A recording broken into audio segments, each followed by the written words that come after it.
वंशीधरण तोत्रधरण नमामि मनोहरण मोहरण च कृष्णम मालाधरण धर्मधुरंधरण च पार्थस्य सारथ्यकरण च देवं कर्तव्यदीक्षा च समत्वशिक्षा ज्ञानस्य भिक्षा शरणागति च ददाति गीता करुणार्द्रभूता कृष्णेन गीता जगतो हिताय संजीवनी साधक जीवनीय प्राप्ति हरेर्खे सरलम ब्रवीति करोति दूरं पथि विघ्न बाधा ददाति शीघ्रं परमात्म सिद्धिम। गीता की महिमा। श्रीमद् भगवद गीता की महिमा अगाध और असीम है। यह होने पर उसका स्वतः अनुभव हो जाता है। भगवद गीता ग्रंथ प्रस्थानत्रय में माना जाता है।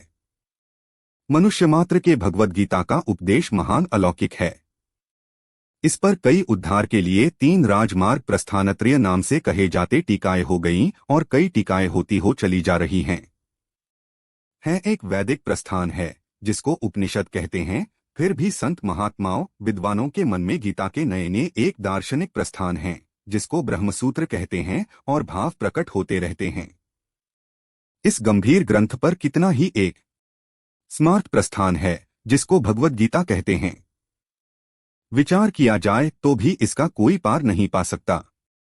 उपनिषदों में मंत्र हैं, ब्रह्मसूत्र में सूत्र हैं और भगवद गीता में इसमें जैसे जैसे गहरे उतरते जाते हैं वैसे ही वैसे इसमें से श्लोक है। भगवद गीता श्लोक होते हुए भी भगवान की वाणी गहरी बातें मिलती चली जाती हैं। जब एक अच्छे विद्वान होने से ये मंत्र ही हैं। इन श्लोकों में बहुत गहरा अर्थ भरा हुआ पुरुष के भावों का भी जल्दी अंत नहीं आता, फिर जिनका होने से इनको सूत्र भी कह सकते हैं।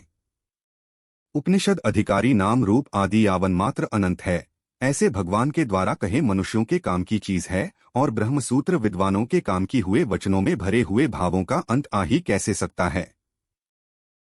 परंतु भगवद गीता सभी के काम की चीज है।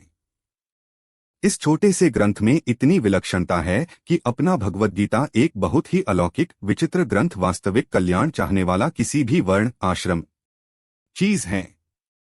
इसमें साधक के लिए उपयोगी पूरी सामग्री मिलती है। देश संप्रदाय मत आदि का कोई भी मनुष्य क्यों न हो, तत्व परमात्मा वह है जो परिवर्तनशील प्रकृति और प्रकृतिजन्य पदार्थों से सर्वथा अतीत और संपूर्ण देश काल, चाहे वह किसी भी देश का, किसी भी देश का, किसी भी इस ग्रंथ को पढ़ते ही इसमें आकृष्ट हो जाता है।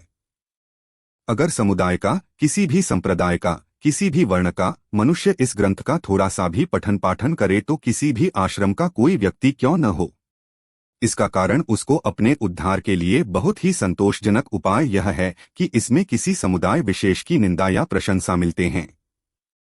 हर एक दर्शन के अलग अलग अधिकारी होते हैं, नहीं है, प्रत्युत वास्तविक तत्व का ही वर्णन है। वास्तविक पर गीता की यह विलक्षणता है कि अपना उद्धार चाहने वाले सब के सब इसके अधिकारी हैं। भगवद गीता साधनों का वर्णन करने में विस्तार पूर्वक, वस्तु व्यक्ति परिस्थिति आदि में नित्य निरंतर एक रस समझाने में एक एक साधन को कई बार कहने में संकोच एक रूप रहने वाला है। जो मनुष्य जहां है और जैसा है नहीं किया गया है, फिर भी ग्रंथ का कलेवर नहीं बढ़ा। वास्तविक तत्व वहां वैसा ही पूर्ण रूप से विद्यमान है, परंतु है ऐसा संक्षेप में विस्तार पूर्वक यथार्थ और पूरी बात। परिवर्तनशील प्रकृतिजन्य वस्तु व्यक्तियों में रागद्वेष के बताने वाला दूसरा कोई ग्रंथ नहीं दिखता। अपने कल्याण की कारण उसका अनुभव नहीं होता। सर्वथा राग द्वेष रहित उत्कट अभिलाषा वाला मनुष्य हरेक परिस्थिति में परमात्म तत्व को, जो अपने हाथों में वंशी तथा चाबुक और गले में दिव्य माला धारण किए हुए हैं एवं जो प्राणियों के मन का तथा मोह का हरण करने वाले हैं, उन पार्थ सारथी धर्म धुरंधर दिव्य स्वरूप भगवान श्री कृष्ण को मैं प्रणाम करता हूँ। भगवान श्री कृष्ण के द्वारा गाई हुई करुणाभूता गीता जगत के हित के लिए कर्तव्य की दीक्षा, समता की शिक्षा, ज्ञान की भिक्षा और शरणागति का तत्व प्रदान करने वाली है। परमात्म प्राप्ति को सरल बनाने वाली और साधकों का जीवन यह साधक संजीवनी साधन पथ की विघ्न बाधाओं को दूर करके शीघ्र ही परमात्म प्राप्ति रूप परम सिद्धि को प्रदान करने वाली है। प्राप्त कर सकता है युद्ध जैसी घोर परिस्थिति में भी अपना योगेश्वर कृष्ण। यहां से लेकर गीता के पहले श्लोक कल्याण कर सकता है। इस प्रकार व्यवहार मात्र में परमार्थ की धर्मक्षेत्रे कुरुक्षेत्रे, यहां तक बिना पुस्तक के उल्टा कला गीता में सिखाई गई है। आथ इसके जोड़े का दूसरा पाठ किया जाए तो बड़ी शांति मिलती है। यदि कोई ग्रंथ देखने में नहीं आता। प्रतिदिन पूरी गीता का एक या अनेक बार पाठ किया जाए तो इससे गीता के विशेष अर्थ स्फुरित होते हैं। मन में कोई शंका होती है तो पाठ करते करते उसका समाधान। गीता एक प्रासादिक ग्रंथ है।